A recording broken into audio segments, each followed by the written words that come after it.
Et attendre que les responsables du protocole vous fassent signe. Merci.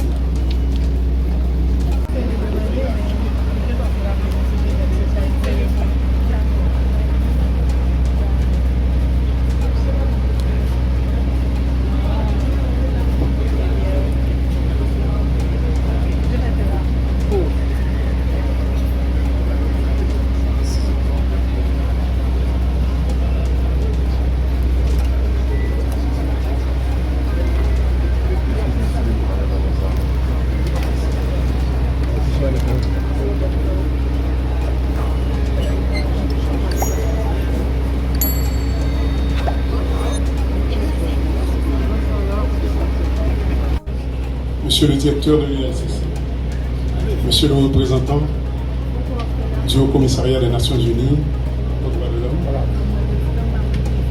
Mesdames, Messieurs les magistrats, Mesdames, Messieurs les avocats et avocates, Mesdames, Messieurs, chers invités,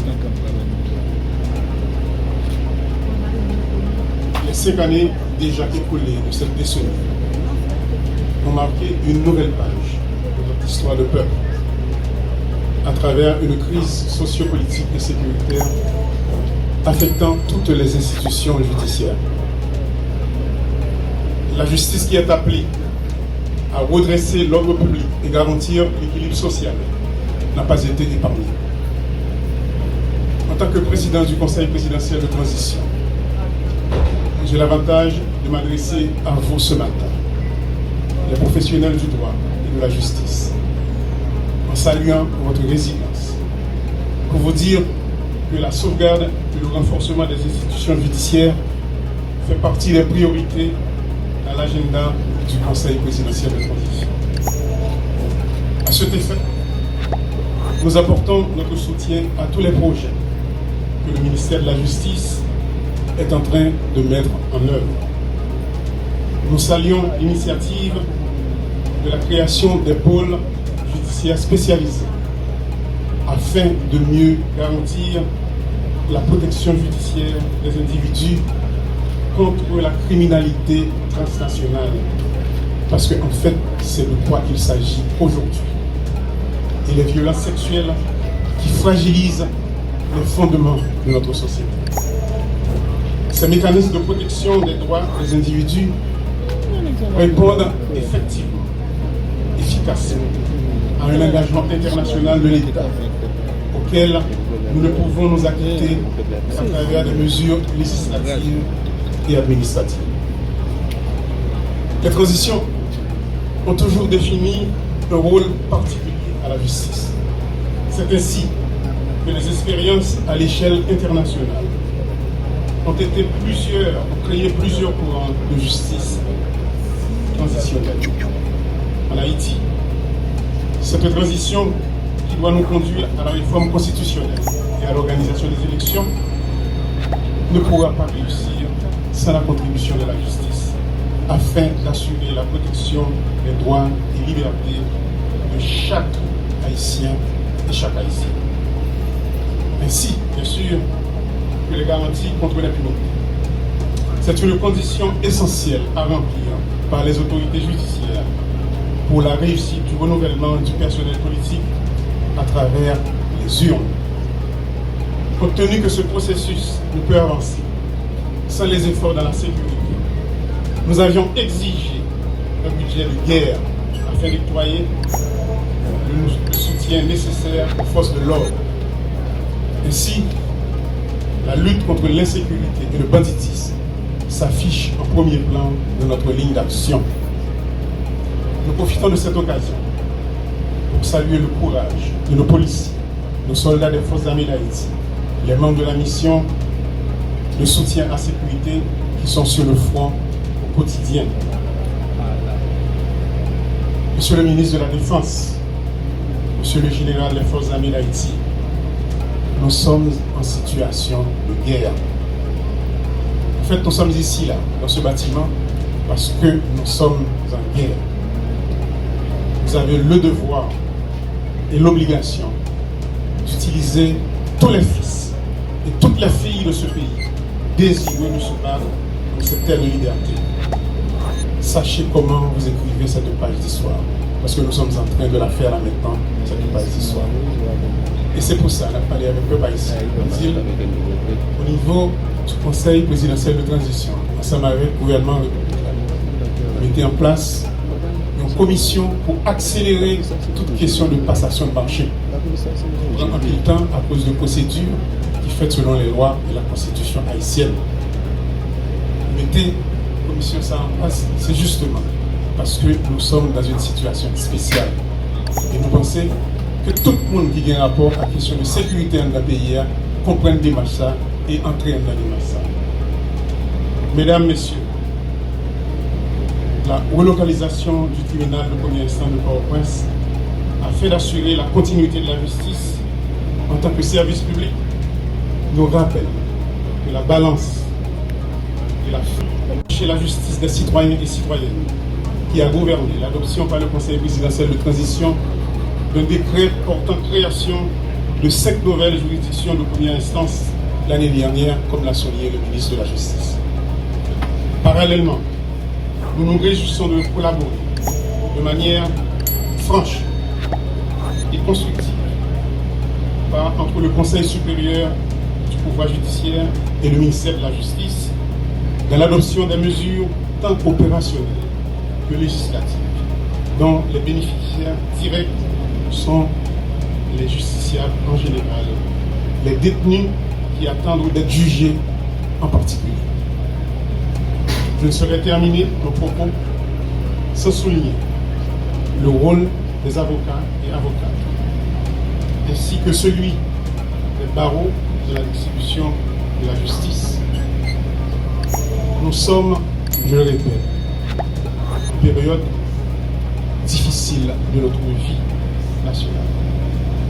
Mais aussi et surtout, nous avons l'obligation envers nos citoyens et nos citoyennes d'assurer la continuité de la défense de leurs droits et de leur liberté.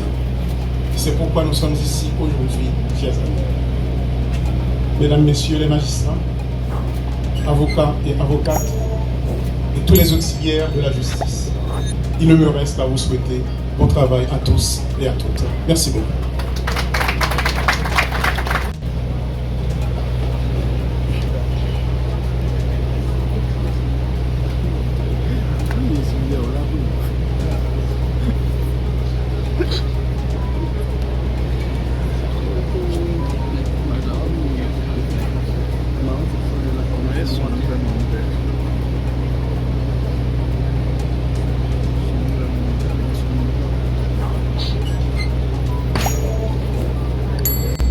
Nous nous sommes réunis ce matin en ce moment crucial, bien entendu, pour honorer ce rendez-vous événementiel et désormais historique qui est la relocalisation du tribunal de première instance de Port-au-Prince dans toutes ses fonctions, civiles, pénales et commerciales, après quasiment plus de 5 années de dysfonctionnement d'hémiplégie, sans tenue d'assises criminelles, sans tenue de siège civil.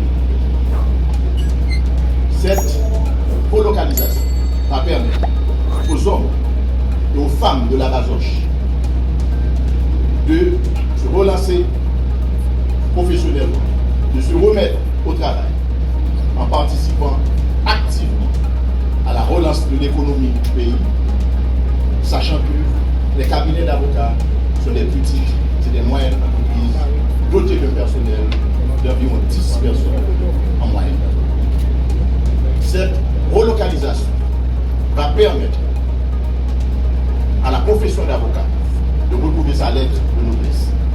Aux personnes qui sont en détention prolongée, d'avoir accès à la justice, d'exercer leurs droits à un tribunal d'exercer leur droit à un juge et à une décision judiciaire.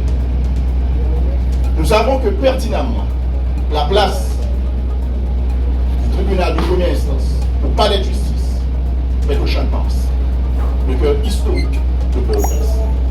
Et que nous sommes dans une solution mitigée de fonctionnement dicté par les impératifs de la conjoncture du moment. Et en passant, nous remercions le PNUD d'avoir pris à sa charge l'ameublement de l'espace.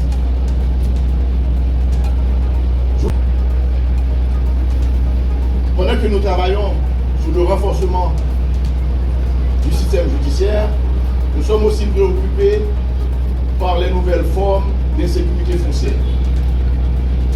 Mes amis, ce n'est pas possible. Nous sommes sans foi ni loi.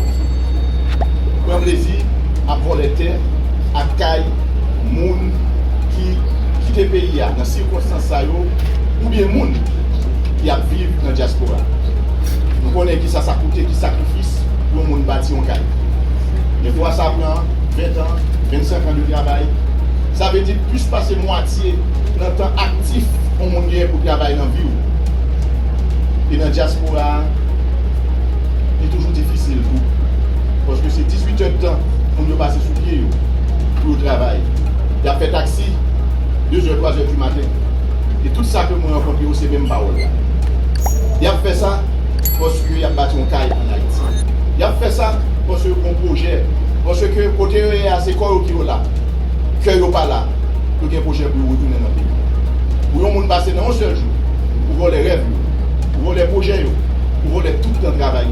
Ça, nous ne pouvons pas accepter. Et nous venons dire tout le monde qui a encore une activité, ça, que la création, ça a fini.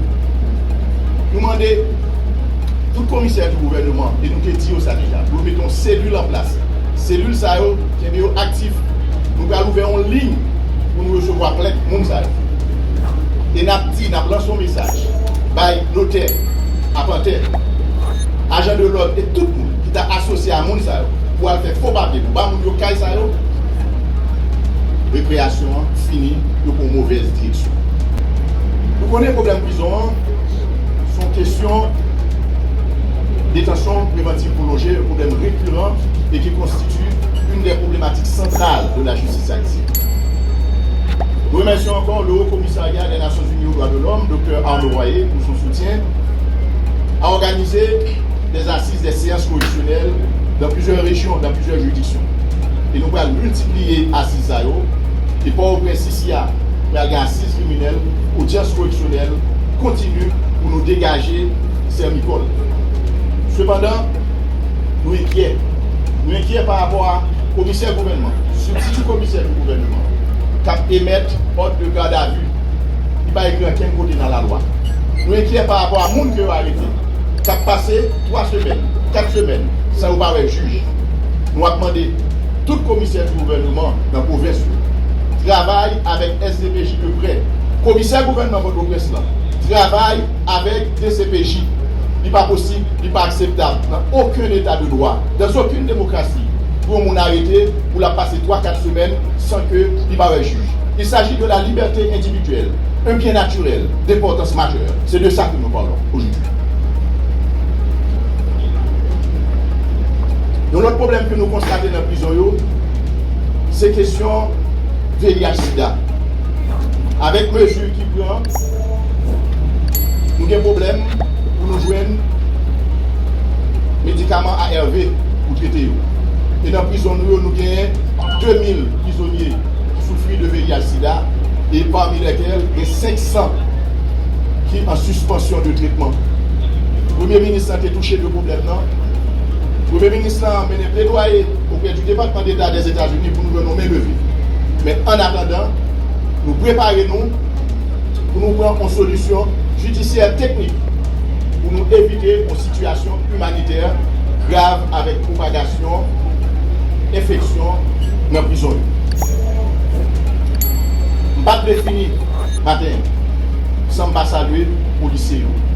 La police, chaque vaillant policier qui a bataille 12 heures de temps par jour sous fond, et il y a une bataille 2 heures de temps par jour qui a souhait à défendre zone côté autorité. Nous comprenons c'est spécial pour nous. Nous comprenons c'est spécial pour ceux qui sont victimes. Nous comprenons c'est spécial pour les policiers kenyans qui tombent. Nous comprenons c'est spécial pour les soldats FADH qui tombent. Nous comprenons c'est spécial pour la population, femmes, garçons, petits monde, filles, petits bébés qui sont victimes en bas de criminels. Nous campons ferme avec la police nationale d'Haïti. Et nous avons tout moyen que nous sommes capables, qui est nécessaire pour lui faire le travail. Le président CPTA, il a annoncé un budget de guerre. Parce que effectivement, nous sommes dans la guerre. Annonce ça, ce n'est pas un vœu de lier. Et je dis, il commence à concrétiser. Parce que le budget de la police là, il passe de 29 milliards à 31 milliards de gouttes. Et en le budget ça, il y a gagné 7 milliards 600 millions pour acheter des armes, pour acheter matériel, pour faire travail. Et nous clairs, nous-mêmes, bon côté ministère de la Justice. Pour moi, ça seulement, moi de massacre qui a fini là. Nous signons 15 millions, plus passer 15 millions. Pour être clair, le dollar américain commande matériel, moyen que la police gagne dans Méli pour lui faire travail. Nous avons fait ça parce qu'il faut nous battre la population en sécurité. Nous avons fait ça parce qu'il faut la paix pour nous. Nous avons fait ça parce que nous n'avons pas le chemin pour aller vers l'élection. Et toutes mesures nous sont basées sur 4 axes. Action, résultat, transparence, redevabilité. Action, résultat, transparence, redevabilité. Action, résultat, transparence, redevabilité. Nous travaillons sans relâche pour freiner ce fléau. L'insécurité, qui est une banalisation du droit à la vie, qui est une banalisation de la vie des Haïtiens et des Haïtiennes. Certains disent que la vie ne vaut rien, mais rien ne vaut la vie. Nous croyons que demain doit être meilleur qu'aujourd'hui et que ensemble, dans l'union, nous pouvons construire cette Haïti de justice et de liberté. Merci.